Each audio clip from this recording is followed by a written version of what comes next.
JP Morgan is expected to claw back millions of dollars in compensation from executives at the center of the company's trading debacle. In return for a bailout of up to $123 billion, Spain will have to give up control over its banks, and investors will have to accept losses on their investments. Futures are up slightly ahead of the open. I'm Taylor Schrantz, and the morning call starts right now.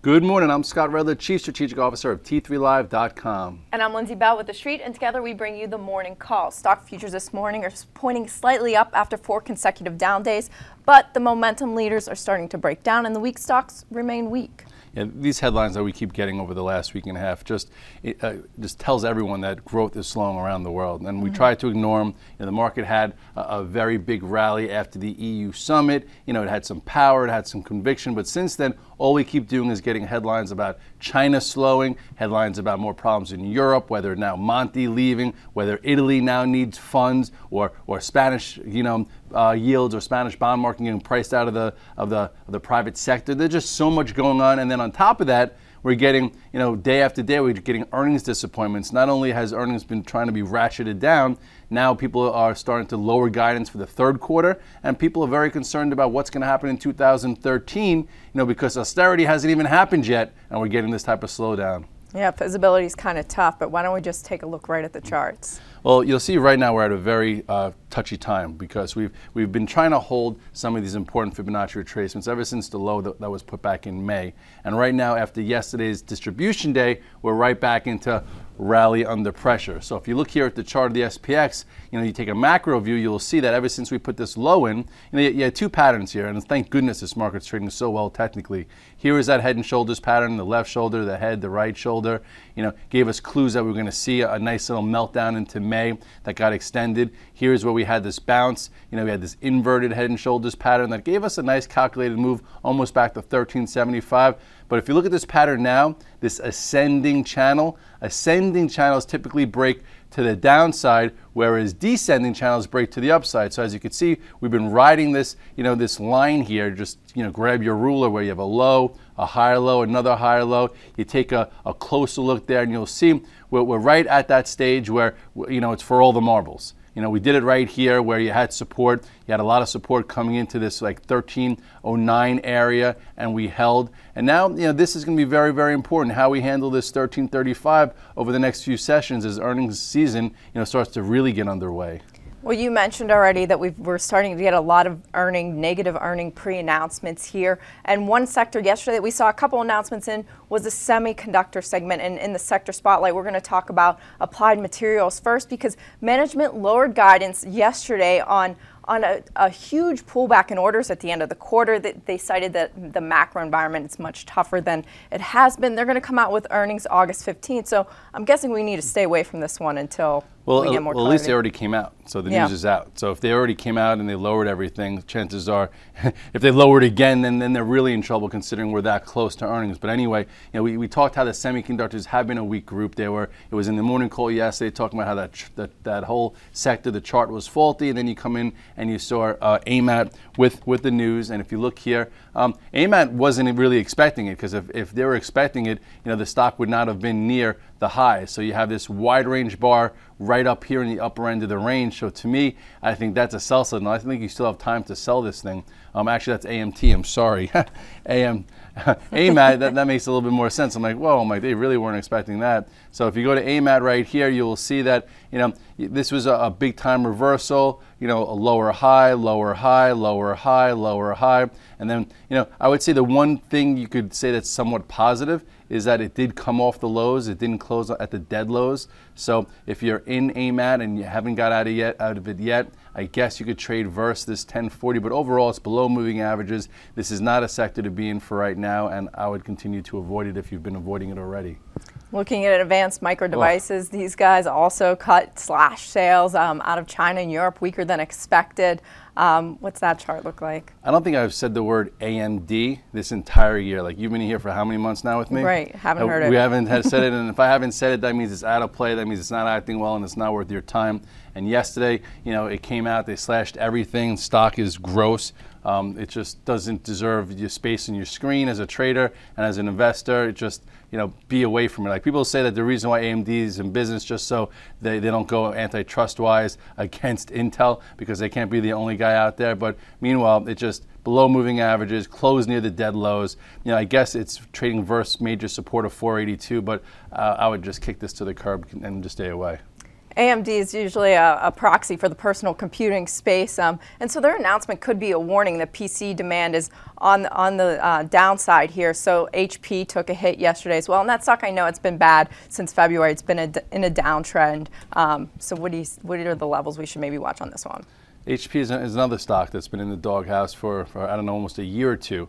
Just trending lower, and it just feels like some stocks rally to be sold, and this has been one of them. It almost reminds me of how RIM was 2 years ago, where every time I had any kind of decent news, they sold it anyway. And we all know where RIM is now, well below $8. So if you go to HP, I'm not saying it's like RIM, but overall, it's below the moving averages. You have the 200-day all the way up here. It's below the 50-day.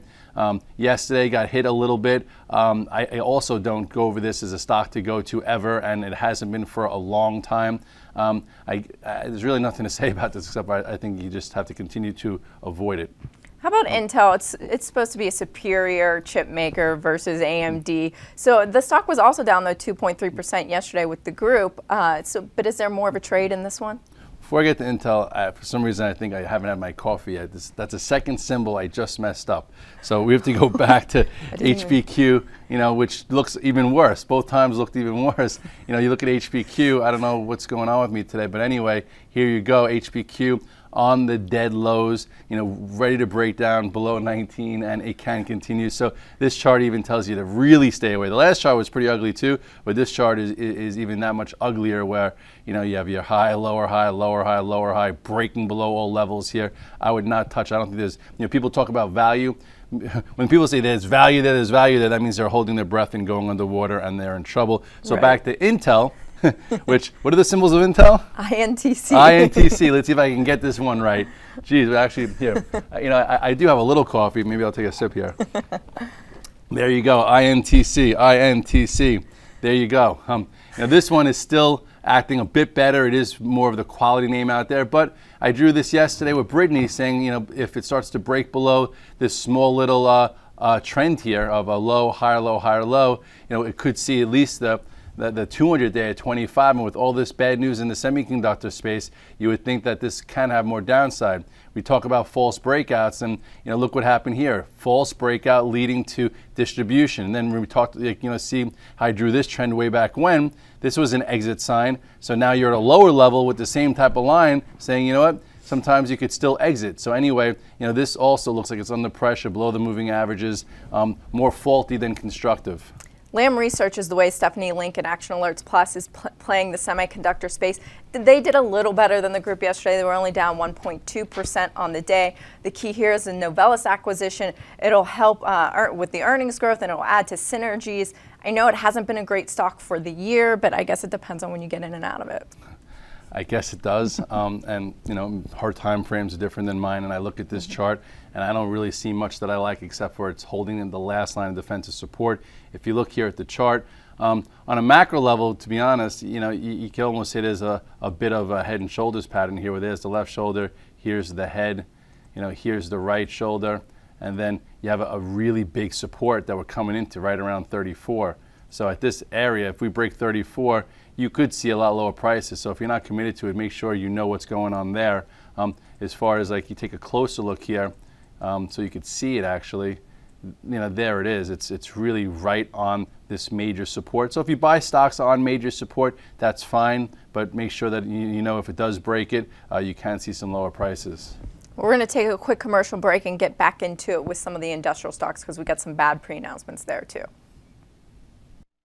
Hello everybody, my name is Pete Renzulli, Chief Marketing Officer of T3Live.com and one of the traders in the active mentor room for T3 Trading Group. What I'd like to do today is I'm really excited about introducing you to and inviting you to the first T3 Live Active Trader Summit in New York City, which is on Saturday, July 14th. We're going to have quite a few speakers today. There's going to be myself, Mike Lee, Evan Lazarus, Mark Sperling, Rob Smith, Rick Meadows. There's going to be a ton of great content, but the number one reason you want to come is you want to be able to network and associate with other like-minded people like myself. I'm going to pump you up. I'm going to guarantee you that. Other people like yourself who have a burning desire to learn how to be a trader. So I'm going to ask you to make a trade. Trade one Saturday for some of your time to come down and learn strategies, tactics, techniques, and put some faces to the people that you see in the virtual trading floor in T3 Live, and learn to take your trading bigger. Learn how to be a better trader than you are now. Learn the strategies. It's going to be a lot of fun. I can't stress that. I know it's a Saturday, but you know what? I want you to be there, to get excited, and to be here. Prove to yourself how bad you want it. Show up and come down and get excited with us. Saturday, July 14th. Now, very quickly for the registration. All you have to do is register at T3Live.com or be an existing member of T3Live.com, and you get 2 complimentary admission tickets for free. So all you have to do is go to T3Live.com and register. If you would like to join us at the post-event cocktail reception, you can also upgrade to either premium or VIP. That's up to you, but either way, please take advantage of the general admission, 2 free tickets. Bring a friend, bring a neighbor, bring a wife, bring a girlfriend, maybe bring both, but come down and expect to have a great time. Saturday, July 14th, here in New York City. The industrial space also came out with a number of negative pre-announcements yesterday. Cummins led the way. Midday, they came out with this announcement that they were not going to see sales grow 10% as they had expected for the year, but they were only going to see flat sales growth. The investors didn't like that. They took the stock down 9%. The U.S. softening in the U.S. is what's driving it. Also a slowdown in China and Brazil and India. It's not doing as well as they had expected. What does this chart look like? What can we do with the stock? Well, it didn't bounce off that news, and sometimes if it's somewhat priced in, you know, it gets a nice bounce. It comes off the lows, and this one closed near the dead lows. So if you look at the chart here, this does look broken, looks ugly. You know, if you look here at some of the signs, again, I keep pointing this out because in bad markets, stocks that try and break out and fail, like you saw right here, is a sell signal. You're allowed to sell things into strength, not just on weakness. You know, here is your sign to sell it on weakness. And since then, it's been just slowly going lower. And then if you look at yesterday's bar, this is potent and this is directional. And yeah, it kind of bounce a little bit because of the size of it. But if this thing can't get back above 90 to 92 in the short term, I think it has lower prices, because you go to the weekly chart, it looks like it's, you know, coming a lot. You go to the weekly chart and it's just coming into, you know, some major support. So if this macro support can't hold here in this 80 range or 80.72, you could see it moving this stock a lot lower, and that's would obviously not be good for the overall market. So be careful here. I know it's coming in a lot off the highs, but you know, the news out there and the global slowdown will continue to hit this stock. Right, Caterpillar was a stock that traded in sympathy with the news out of this. It was down 3.5% yesterday. This stock's been in a downtrend since February too. I know a lot of people like this stock, but how do you trade this one?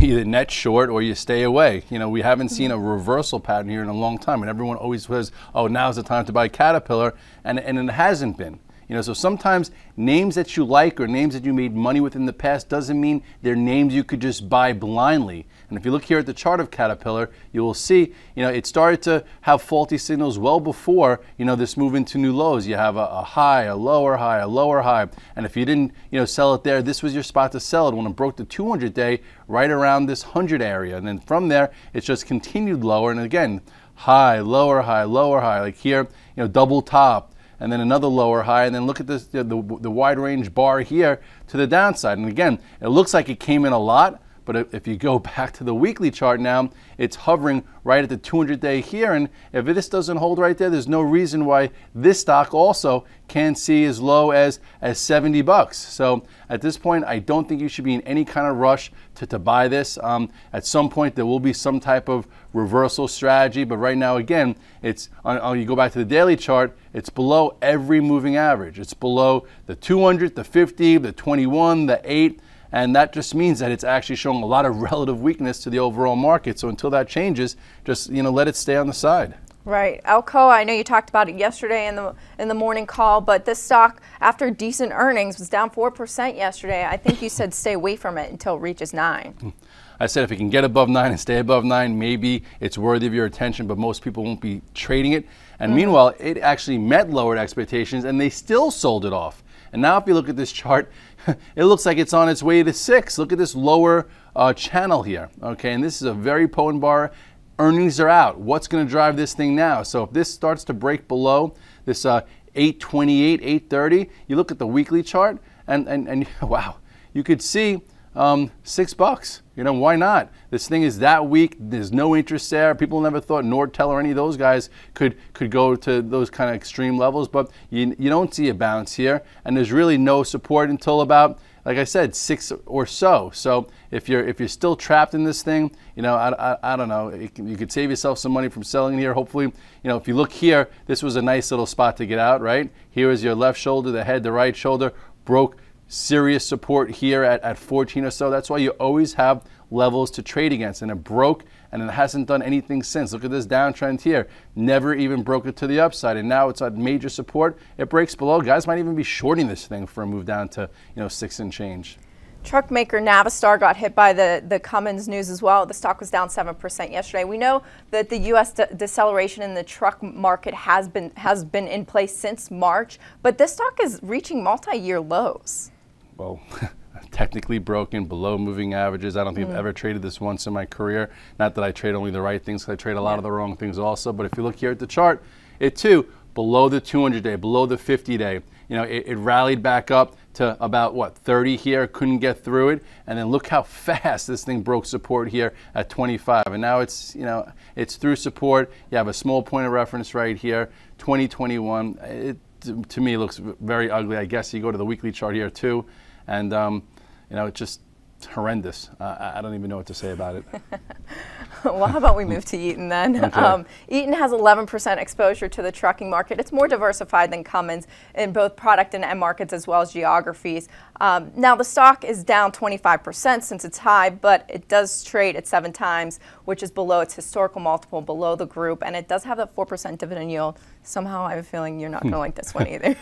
Well, I just don't like getting involved on the way down. You know, buying on the way down and cost averaging on the way down has put a lot of traders out of business. I'd rather buy high, sell higher. You know, the whole scoop. That's what momentum traders do. Yes, you could buy a little bit in the hole, but you know, I'd rather even see you buy versus a level, or buy and use a stop and then rebuy again in a better composure. Because you look here at this stock, and you know, I know this is a quality name, everyone loves it, but just like Caterpillar, you know, you had this like rounding top, all the moving averages started moving down. You could have got out of it when it broke the 200-day. I say on a macro level, if a stock breaks below its 200-day moving average and doesn't reclaim it within 2 to 3 sessions, meaning it's not just a fake out, you get out of the way. And if you sold it at 46, you're very happy as it's come all the way down to about 37. And yesterday, you know, it did not escape the carnage of this group. You saw a nice wide range bar down here too as it broke this upper level. And this to me is pretty ugly. You do have a point of reference right there, but if it breaks below this 36.94, again, I feel like I'm going to the weekly charts on all these because that's how weak these things are. You know, the next real point of reference isn't to this low area of about 34. So just be safe here, even if they're names you know. Let's do some quick hits. We talked about the semiconductor space, but let's look at Microsoft. It was down less than 1% yesterday, and it hasn't taken out its previous lows yet. No, this one too is just like floating around. It's not really in a compelling area. It's not down at the 200-day to buy. It's not breaking higher. It's just in la la land. So at this point, you know, if you're in Microsoft, tier 1 at best, you look at the chart here, you know, a few different times to get involved. You know, we talked about it early in the year when it broke this downtrend right here, and it got very frisky, boom, you know, and then it broke, you know, an area around 31, which was a bit of a sell signal if you didn't do it up here. Then remember we talked about Mark Sperling, the great, at the 200-day, he bought here. You had a buy to retest this broken trend line, and now it seems to just be like floating around. If you're not in it, I think you could wait till, you know, the 200-day. I think it's still in the game. I wouldn't be flat Microsoft if you want some exposure to some mega cap tech. I still think it's better than some of the rest, but technically as a trade, I don't see anything that I'm going to be doing there over the next day or so. Getting back to more weak stocks, how about JCPenney? They laid off 350 more headquarter employees. Yesterday, the stock was down 6%.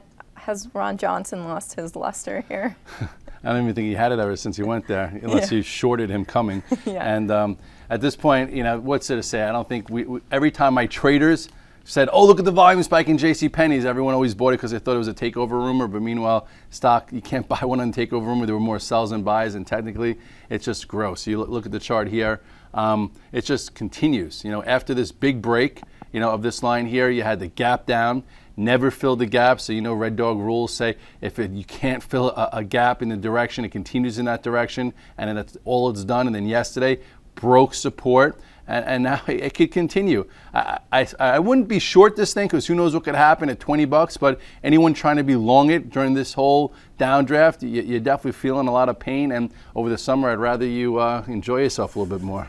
Right. To enjoy yourself a little more, maybe Target. Target was up yesterday. It was in the green, up 2% in a down market. Yes, and Target, rightly so, above moving average, nice tight pattern. Last Wednesday, I think a week ago from here, I was on Lunch Money with Bloomberg, and they said you have to find one retail stock that you like. I'm like, you know what, Walmart's already run its course, my favorite of the year. Target looks good. So I came up, I actually called Jill from Options Profits. That's why it's great to have teamwork.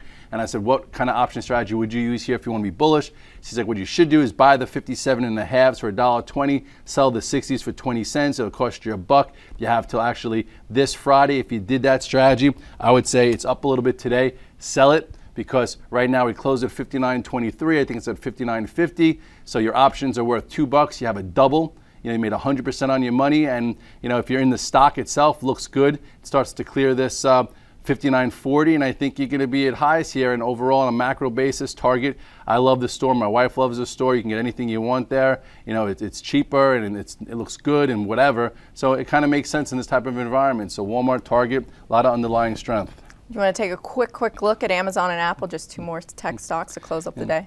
Amazon broke its ascending channel, and you want to follow a trend until it breaks. So intermediate traders, I would say, you got out of it yesterday. Some guys actually even made money short there. If you look here, you will see that, you know, as far as you know, on a micro basis, you know, this is what I was showing you. This is what we had off the charts.